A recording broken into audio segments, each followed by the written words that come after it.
the 2K Sports pregame show.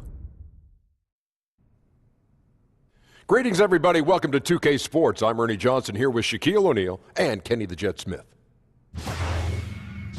Tonight, it'll be the Philadelphia 76ers going up against the Chicago Bulls.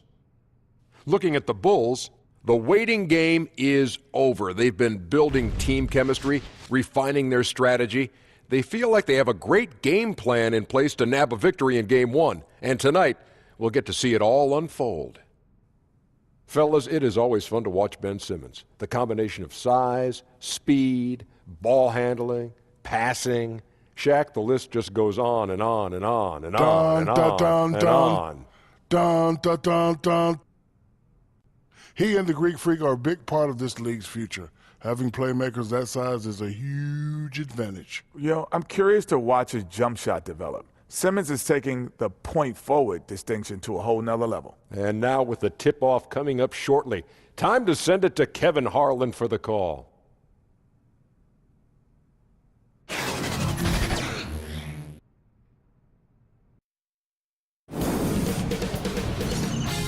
K Sports welcomes you to the following presentation of the NBA.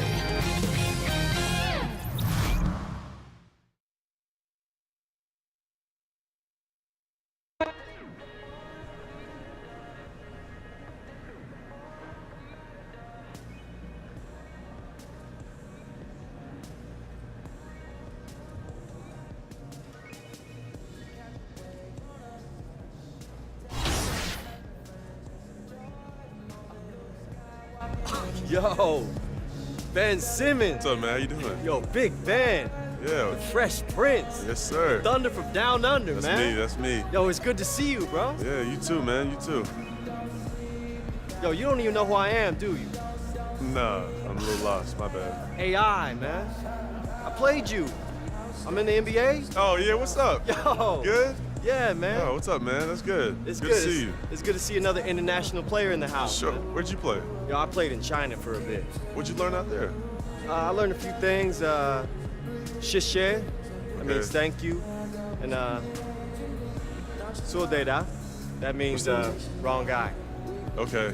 Yeah. All right, man. It's good to see you, man. Gotta go home and feed these pets. Oh, what kind of pets you got? Big ones.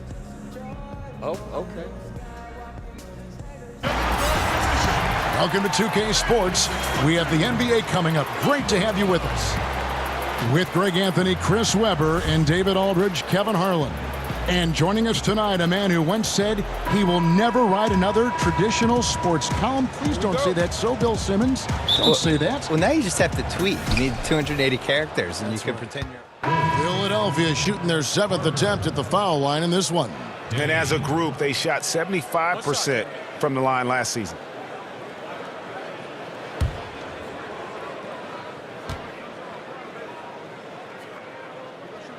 So for Chicago right now, Dunn is out there with D. Then there's Parker. Then there's Valentine. And it's Carter in at the center position. Well, it's clear Simmons is a unique player. He's 6'10", a guard, can pass the ball, move the ball, great vision. It's a no-brainer that he's been compared to Magic Johnson and LeBron. You know, Bill, the Sixers, they've embraced the symbol of the bell here in Philadelphia, ringing it before big games and after big wins. What they haven't embraced this year was confetti, because it came back to haunt them in Game 3. Shot. Yeah, the confetti game from the Philly-Boston series. They shoot the confetti, the game's not over, Boston wins in overtime. And I promise you will never see confetti at a basketball game in Philadelphia ever again in your life. Offensive rebound, and it's in there. Embiid's got his first basket of the night. I mean, stellar work on the offensive glass. Embiid, I mean, his reach helps him track down many second chance opportunities. Here's Dunn, and it's McConnell with the rebound. And he rushed that one, no doubt about it. The D out of position, you could see the frustration on his face. Simmons finds McConnell, and he banks in the layup. This is what a point guard should do. Simmons is so adept at noticing when the defense is overcommitted. Pass today.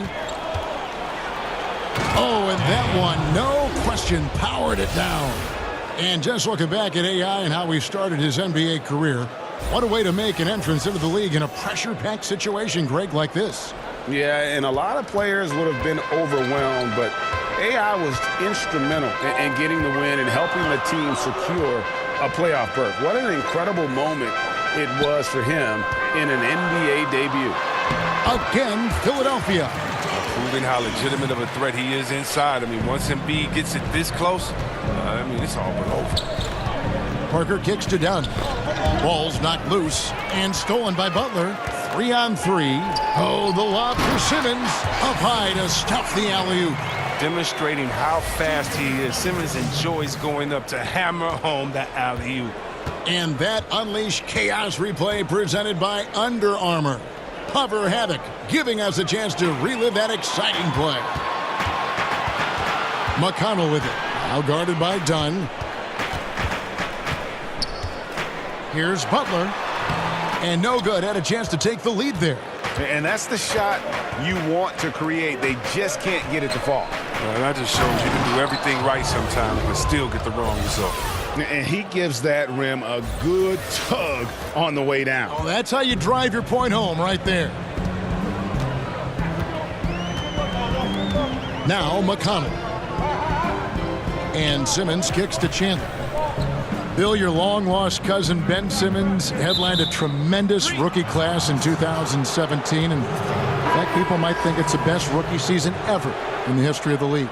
A lot of good players. Simmons, Mitchell, Tatum. Do we count Simmons in that class, though? I guess. Well, since he won the Rookie of the Year, let's put him in there. All right, we'll put him in there. Technically. I think if you come out of a year of rookies and you get one guy who has a chance to be a franchise guy, that's a good thing. We had 3. If you're doing 3 a year for 10 years, you have the most ridiculous league of all time. I think the talent ebbs and flows, and we've had stretches. I think last decade, in the 2000s, especially from about 03 to 07, 08, we were just short all-stars. We were just short a few guys, and you saw teams like the Nets with Jason Kidd made the finals 2 years in a row, and you saw the Ben Wallace Pistons team actually win the title. With no superstars. Right. And you saw, in 06, the Pistons, remember they were on pace to win 70 games, they had 4 all-stars? The league just wasn't that good, and now it's flipped, and it's so loaded. I think from a talent standpoint, as good as any year since 1993. Wow, that's a big statement. Yeah, which 25 years ago, we're just loaded with guys who could be Hall of Famers someday, or 8-time All-Stars, things like that. So now you look at this 17 class, and Simmons, Mitchell, Tatum, just right there. That's awesome. I still believe in Lonzo, and I still believe in De'Aaron Fox. I think those guys can be All-Stars too. Bulls moving the ball around. Here's Lopez, offensive rebound. Basket counts. Just doing the job on the backboard. The 76ers trail by 6. Fultz the pass to Reddick. Back to Fultz. Lopez with the block. Well, Lopez is out there to set the tone defensively. He's a wily, strong defender who sends shots back with authority. Well executed, and then you love the strong finish. So many fast breaks now ending the three-point shot. Good to see them taking it to the rack. And Reddick kicks to Fultz from deep. Rebound by the Bulls. Always a spirited debate, Bill, around the NBA. Which team was the best ever? I know you have an opinion on a lot of this stuff. Yeah, I used to feel really strongly about my opinion on this, but I think basketball has changed so much over this decade that I'm not even positive how you could compare what this Warriors team is versus what... I always thought the 86 Celtics were the best team, but the 86 Celtics were built... I always compared it to a hockey team on a power play where you're just trying to get closer and closer to the net and crowd the net, and they were just built around getting layups and the best possible shots. The Warriors are built around math and shooting threes and spacing the floor. And if you took the 86 Celtics and indoctrinated them in that style for 5 years, they all would have been shooting threes, and they probably would have done it better than the Warriors, but I don't know. So I almost have the before-after with theirs. I think the Warriors are the best team of the math era, but I still think the 86 Celtics were the best start-to-finish season anyone's had. The dark horse for me was the 0-1 Lakers, the second Lakers team. When Shaq and Kobe, they'd won the year before, rocky first few months, and then they figured out whatever they needed to figure out, and Phil Jackson probably sprinkled some Zen fairy dust on them or whatever he did, and they just ripped through the league. And they came very close to going undefeated in the playoffs. So that would be my dark horse. Outside, Reddick. We've got 1:28 left in the first quarter of the game. He muscles it in through the contact, and they call the foul. He's on his way to the free throw line. Picking back up, Bill, on our discussion of the greatest teams from different eras. What about those Chicago teams with Jordan in the 90s? You know, the best one was probably the 92 team. But I really do think the league got a little diluted there in the 90s because of expansion. I don't think there was, like, the quote-unquote best Bulls team. I think Jordan was so great, he made it look probably a little easier than it was. But, you know, there's teams, they never really went against a great center other than 95 and 96 against Shaq. And, you know, the NBA pretends this never happened, but the Magic beat them when Michael came back from baseball, and Shaq and Horace Grant destroyed them. They were just too big for them. So, you know, for me, I still think that Shaq-Kobe 01 team was really great. Like, those guys were averaging 30 points a game each that year, and were just unstoppable. All the role players were really good. They had Big Shot Rob on that team, and Fisher, and Brian Shaw, Rick Fox. Like, that was a really good team. But I still think the 86 Celtics, having 4 Hall of Famers in the front court, DJ, Danny Ainge, the home court advantage, Bird at his peak of his powers, like, I would still say them. 5 seconds separating the shot and game clocks. Now here's Payne. He's guarded closely. Pass to Lopez. Out to the wing. 5 to shoot. Day kicks to Holiday. And no good. Trying to use the glass. From deep. And a clear foul there as he shot the triple. He'll go to the line for 3 free throws. The shifty nature of Fultz's game, I mean, it often puts the defense in a bind. Difficult trying to guard without fouling. Second free throw, no good. And he nails the third. But that's what I love about Fultz. He does a little bit of everything. Scores, rebounds, passes. And so the first quarter is in the books. It's the Bulls. They're up by 4. Live from Philadelphia, you're watching 2K Sports. A native of Cameroon, Joel Embiid talks about making a quick transition to the United States. Not knowing English, obviously at the beginning it was a little bit hard to like express myself. Obviously I can speak English perfectly now, so that's a plus, and I'm just being myself. And that unique sense of humor, Greg, is a specialty of Embiid's. Bill, a top advisor for the U.S. High School Athletics and Activities Division, recommended that schools adopt esports programs. What's your take on that? I'm all in. It's probably my son's only chance to go to college, so I really hope it happens. No, listen, the world changes every decade. I know. And you got to change with it. And the reality is esports is one of the biggest things we have now. And if you're under 15, you're way more likely to play video games and be good at that than you are to do anything else. So why wouldn't we be able to benefit from that? The whole esports in general, just the audiences they're getting, and as a spectator event, that's been building. So why wouldn't that work for college? All right, let's catch up with our sideline reporter, David Aldridge. Well, guys, Brett Brown coached the Sixers team through some really lean years. Now, the promise started to show last season, but he said, I don't feel close to the notion that we've arrived. I'm hardened, just doing my job and moving forward. Kevin? And continuing the process, DA, thanks. Thinking about how much sports video gaming has changed over the decades, Bill. Can you imagine a 13, 14-year-old Bill Simmons with the 2K product? You would just be all over that, wouldn't you? You have no idea, Kevin Harlan. I was there for every step of the video game revolution. I had an Intellivision and an Atari. I had Nintendo, I had Super Nintendo, I had all 3 of the first PlayStations. You played them all the time. I played entire Madden seasons on the treadmill when I was like in my early 30s. Try playing any video game on the treadmill. Try it and try not falling off. It's impossible. I'm sure I've been there every step of the way. I'm pro esports. Basketball, I'm jealous of the people who can play 2K well because there's just, not sound like an old guy, but so many buttons and so many things to remember.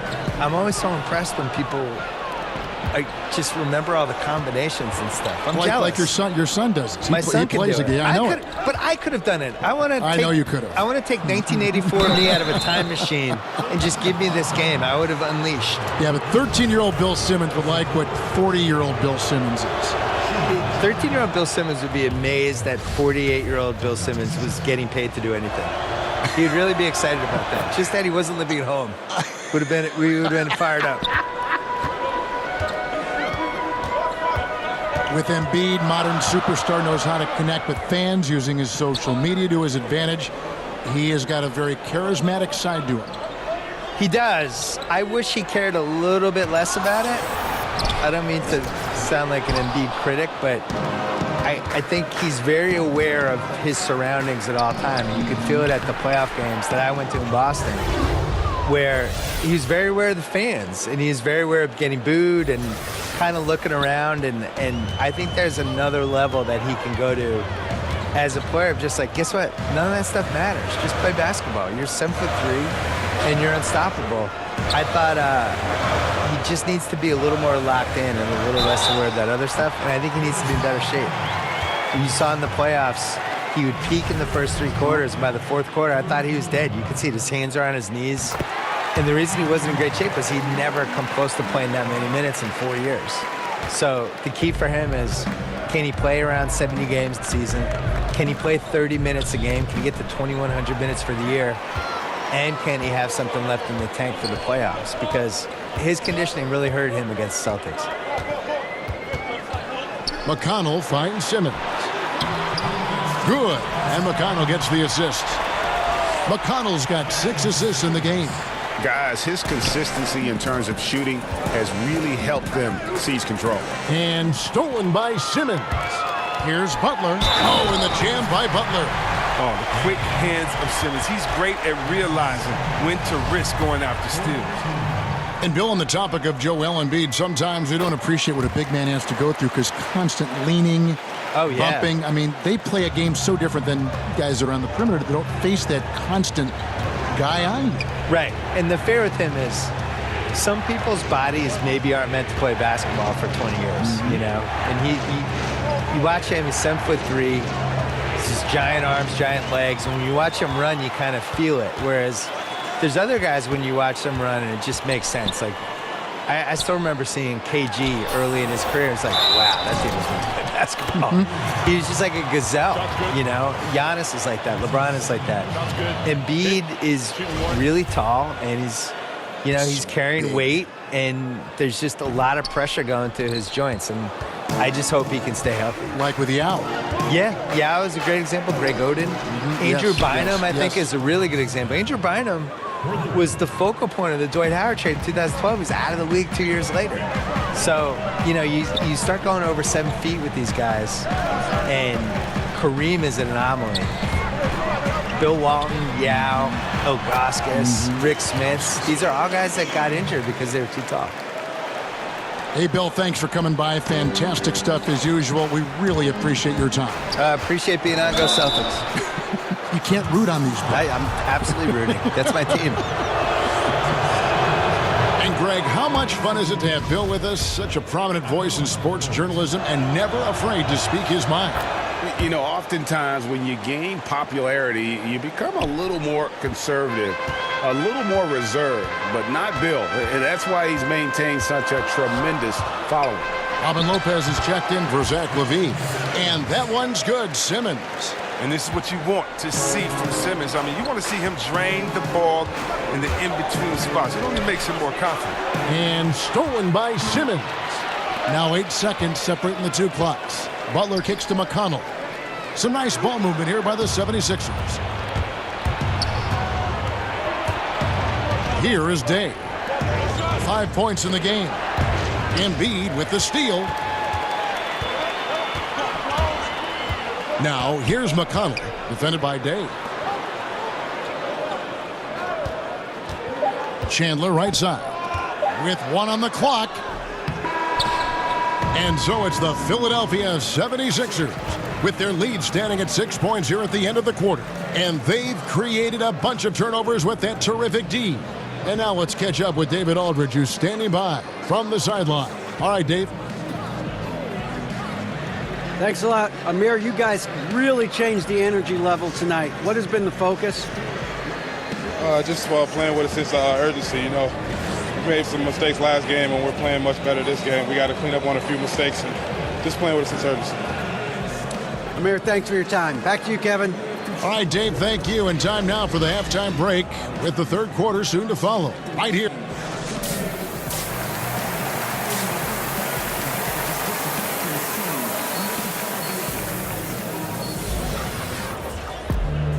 And in that first half, we saw a pretty tight battle. We'll soon find out what sort of adjustments were discussed during the half. It's a completely new group here for Philadelphia. So for the Bulls.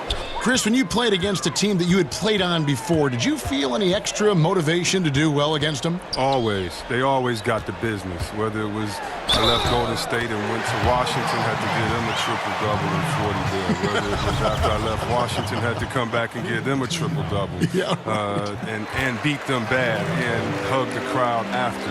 Oh, yeah, it's a lot of motivation. You definitely want to make sure you give your ex-team the business and make them regret, at least for the 24 hours until the next game, they let you go. I love that thought process. It's fun. So the Bulls 5 right now. We've got Bobby Portis. He's out there with Robin Lopez. Parker out there with D. And it's Holiday in at the 2 spot. Lopez. Now, this guy, he's a reliable role player, a stiff defender, and an intelligent shooter as well. To the middle, here's Fultz, and finished off by Fultz. And how about a little bit of showmanship there as he increases the lead? Oh, I like that. That's got to be, though, a tough pill for the defense to swallow. Yeah, and that's when he starts throwing it down. That's when they're coming at you from all angles. The 76ers leading by 8. And the pass to Korkmaz.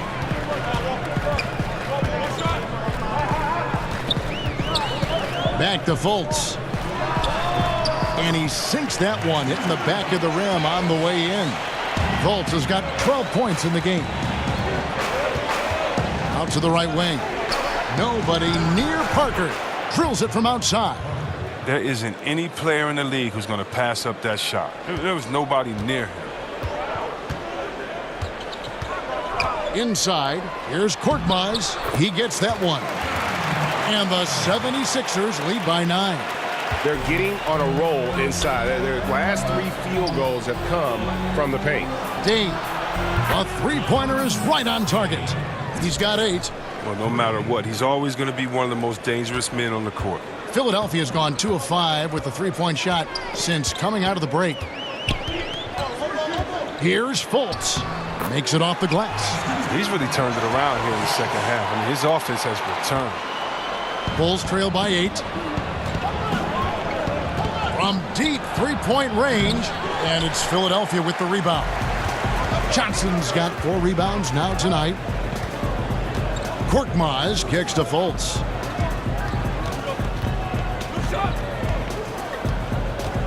From 13, pass to Korkmaz. Portis brings the double team. Lets it go from deep, and that one's good. Korkmaz. Solid court awareness. Leave someone open on Fultz squad, and you're going to regret it. Left side, Portis. To the paint. Here's Day. Goes up and lays it nice and easy. Look, high percentage look in tight. It's hard to miss that one. And here's Redick. He'll bring it up for the Philadelphia 76ers. They'll be hosting Orlando for the next one. That'll be the latter half of this 2-game homestand. Johnson outside. It's Redick on the wing, guarded by Holiday. Shot clock at 6. Here's Fultz. And he gets the basket. Officials blowing the whistle, so a chance at the line for one more. They're finding lanes to the hoop now with consistency. 5 buckets in a row from the paint. And the 76ers making a change here. Butler's checked in. You know, see, Webb, J.J. Redick has just continued to age well. He's a fantastic player now into his 30s. Well, Redick keeps adding to his game, but the shooting never changes. He shot well over 40 from deep for his career. Redick is a player who doesn't rely on his burst or his first step to score. I mean, he can keep playing like this for a long time. Chicago calls timeout. And they're picking up a lot of fouls already in the penalty. Not a good sign. They need to focus on moving their feet and maintaining a good defensive position. Simmons checked in for the 76ers. Lopez dishes to Day. Parker kicks to Lopez. Pass to Day. Parker outside. Good once again. That makes him 8 for 9 this game. And they're getting their points now almost exclusively from the triple. 4 of their last 5 makes are from beyond the arc. Outside Butler. Fires from deep. Doesn't go for him. And the Bulls going the other way now. And it's Parker in the corner. Kicks it to Day. Pass to Holiday. Bulls moving the ball around. Here is Day. Defended by Butler. The Bulls need to get a shot off here. That's good. The Philadelphia lead is cut to just 7 on the basket from Day. Yeah, there's 6 points on consecutive 3 balls. They're finding holes now in the D. And the call will be against D. That will get him his 4th foul of the game, and due to the bonus, we'll head to the line for 2. You know, Markelle Fultz had a rookie year that was up and down, to say the least. He missed so much time during the injury. I mean, he reworked his shot. He eventually came back right at the end of the season and got right back into the swing of things. And Chris, when Fultz came back and was healthy, you could see why he was taken 1st overall. But just a very smart player with the ball, and create space and chances with ease. I mean, he's great at stopping short on drives and dropping one in. His speed, his quickness, I think they're going to be hard to match for a long time. Philadelphia leading by 7. And here is Simmons. He's got 14. Outside, Redick. But they'll get another chance. Fultz, no good. The Bulls shooting has been just great so far, up at 56%. And Lopez gets it to go. And now it's only a 5-point 76ers lead. And you can sense things now starting to tighten up. Their offense has become unstoppable. They needed it. The game was threatening to get out of hand until they finally kicked into gear. Butler passes to Fultz. The shot's good on the assist by Butler. 20 points for Markelle Fultz.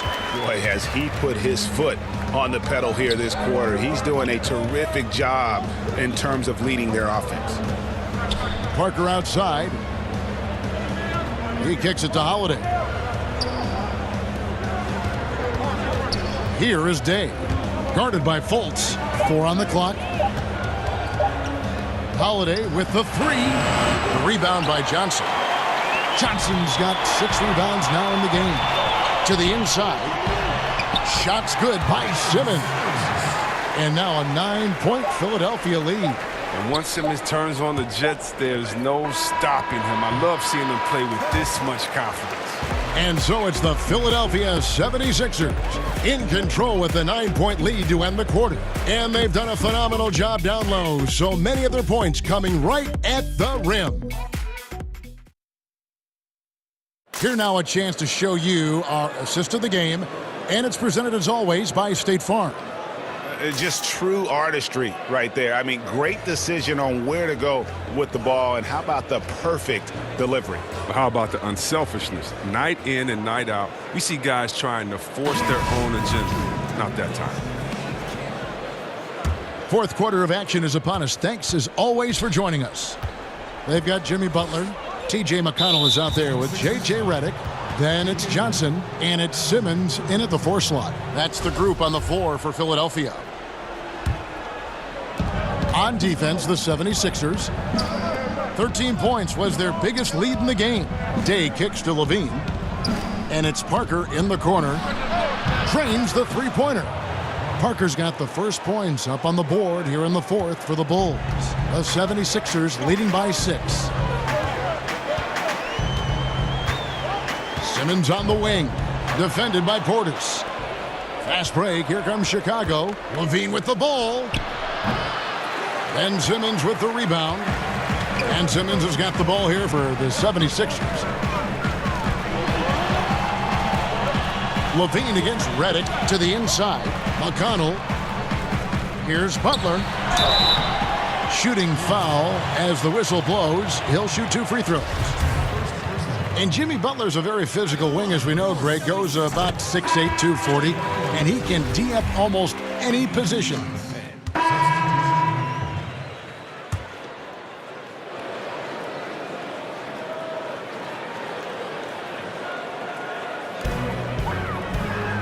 You know what? You've got to always be in control of your emotions.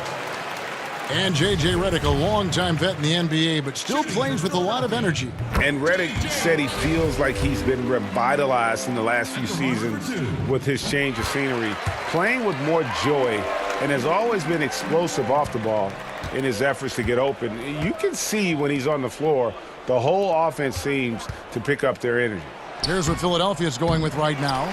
Mike Muscala comes in for Joel Embiid, and it's Korkmaz in for Jimmy Butler. McConnell kicks to Korkmaz. Hands it from downtown. And how much longer are they going to keep that foot on the accelerator? At this point, it's just icing on the cake. Terrific run, closes it out. Here is Day, covered by Redick, and Lopez throws it down. At 7 feet tall, Lopez makes dunking look easy. Once he's close to the bucket, forget about it. 26 seconds left in the game. And they can just let the clock run out here. Cannot argue with the W.